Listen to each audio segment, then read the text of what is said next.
आमदार गोपीचंद पडळकर आणि आमदार जितेंद्र आव्हाड यांच्यातला वाद चांगलाच विकोपाला आता गेल्याचं दिसतंय।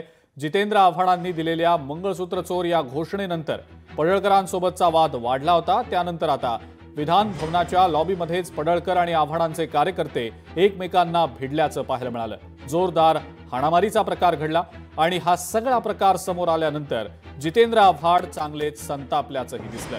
विधिमंडळातच आमदार सुरक्षित नाहीत असं असेल तर आमदार राहायचं कशाला असा संतप्त सवाल देखील त्यांनी उपस्थित केला। ही दोन दृश्य आपण सध्या आपल्या स्क्रीनवर पाहतो आहोत। स्क्रीनच्या डावीकडचं दृश्य, बुधवारी आव्हाड आणि पडळकरांमध्ये बाचाबाची झाली, शिवीगाळ देखील झालं गेल्याचं आपण पाहिलेलं होतं। पार्श्वभूमी ही सगळी कालच्या घटनेची होती जी आज त्याची परिणती मारामारीमध्ये झाल्याचं पाहायला मिळालं। कार्यकर्ते एकमेकांना भिडले, जोरदार हाणामारी झाली विधान भवनाच्या आवारातच। या सगळ्या प्रकारानंतर संपूर्ण महाराष्ट्रामध्ये आता आश्चर्य व्यक्त होतंय, खळबळ व्यक्त होतीये। विधिमंडळामध्येच आमदारांचे कार्यकर्ते जर हाणामारी करत असतील तर मग कायदा सुव्यवस्थेचा धाक राहिलाय का असा सवाल उपस्थित केला जातोय। स्क्रीनवर आपण जे दृश्य पाहतो आहोत सध्याचं ते आज विधान भवन परिसरात जी हाणामारी झाली त्या हाणामारीचं दृश्य आहे। पडळकर आणि आव्हाड यांचे कार्यकर्ते आपापसात भिडल्याचं पाहायला मिळालं। अख्ख्या महाराष्ट्राला समजलं कोणी हल्ला केला। आम्हाला याच्यापेक्षा जास्त काही पुरावा द्यायचे नाहीत। जर तुम्ही विधानसभेमध्ये गुंडांना प्रवेश देणार असाल आणि ते हल्ले करणार असतील तर आमचेच जीव सुरक्षित नाही आहेत। मी स्वतः ट्विट टाकलंय, मला आई बहिणीवरनं शिव्या दिल्या आहेत, तुला मारून टाकू, कुत्रा, डुक्कर, काय अजून काय काय लिहिलंय, काय चालू आहे काय विधानसभेत।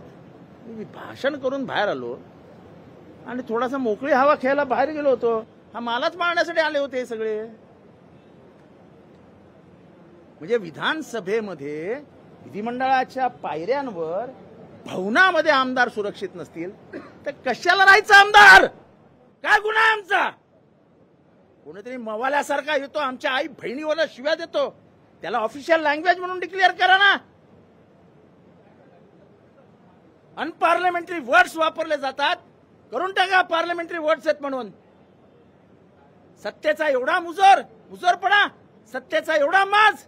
या ठिकाणी माननीय अध्यक्ष विधानसभा आणि माननीय सभापती विधान परिषद यांच्या अंतर्गत हा सगळा परिसर येतो, त्यामुळे माननीय अध्यक्षांनी आणि सभापतींनी याची गंभीर दखल घ्यावी आणि या संदर्भात जी काही कडक कारवाई आहे ती कडक कारवाई माननीय अध्यक्षांनी करावी अशा प्रकारची विनंती मी त्यांच्याकडे केलेली आहे।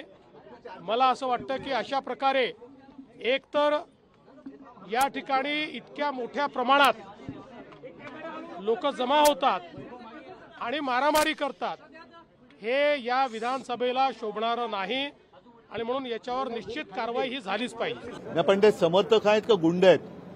आणि ही जर का परिस्थिती या राज्याची आली असेल तर मग विधान भवनाला अर्थ काय? ज्यांनी त्यांना पास दिले त्यांच्यावरती कारवाई झाली पाहिजे। मग तो कोणी असेल, ज्यांनी त्यांना पास दिले त्यांचं नाव आलं पाहिजे समोर, कारण हा अधिकार शेवटी अध्यक्षांचा असतो।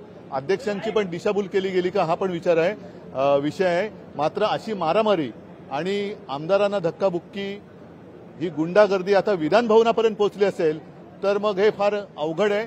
ताबडतोबीने गृहमंत्र्यांनी आणि मुख्यमंत्र्यांनी सगळे विषय सोडून या गुंडांवरती आणि त्या गुंडांच्या पोशिंद्यांवरती कडक कारवाई केलीच पाहिजे। तरच तुम्ही या राज्याचे पालक मुख्यमंत्री म्हणून जनतेला तोंड दाखवायच्या पात्रतेचे आहात असंच मी म्हणेन। या सगळ्या प्रकरणाला थांबवलं पाहिजे।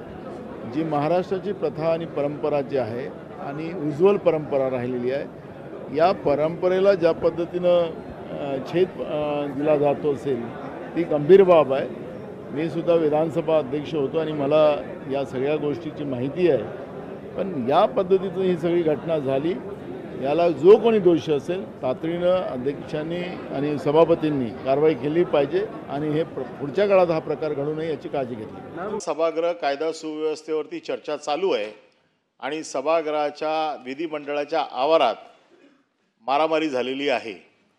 माननीय पडळकर साहेब आणि जितेंद्र आव्हाड यांचे कार्यकर्ते आता सभागृह लॉबी खाली मारामारी चालू आहे.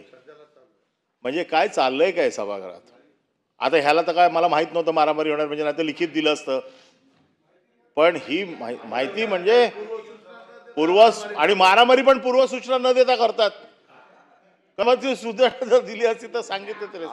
अशा काही गोष्टींचा आयुधामध्ये भविष्य काळामध्ये आता एक नवीन आयुध निर्माण करण्याची आवश्यकता. अरे पॉइंट ऑफ इन्फॉर्मेशन आपण सरकारला निवेदन करायला सांगावं. कारण हे काय चाललंय सभागृहामध्ये कायदा सुव्यवस्थेची चर्चा चालू आहे आणि आमदार मारामारी करतात खाली. चाहे लोकप्रतिनिधि हो चाहे उनके कार्यकर्ता हो, इस तरह से अगर झगड़ा करते रहेंगे, फ्रीस्टाइल मारामारी करते रहेंगे तो वो पूरे लोकशाही का अपमान है. उनके ऊपर कड़ी कानूनी कार्रवाई की जानी चाहिए.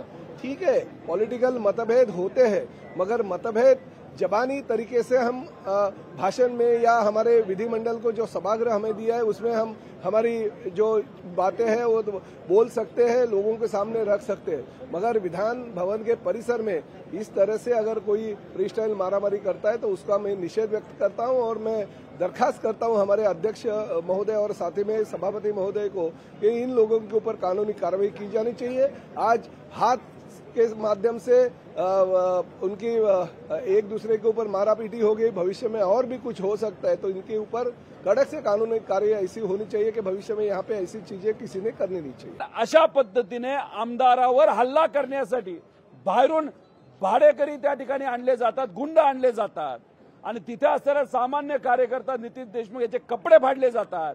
हे अतिशय चुकीचं आहे.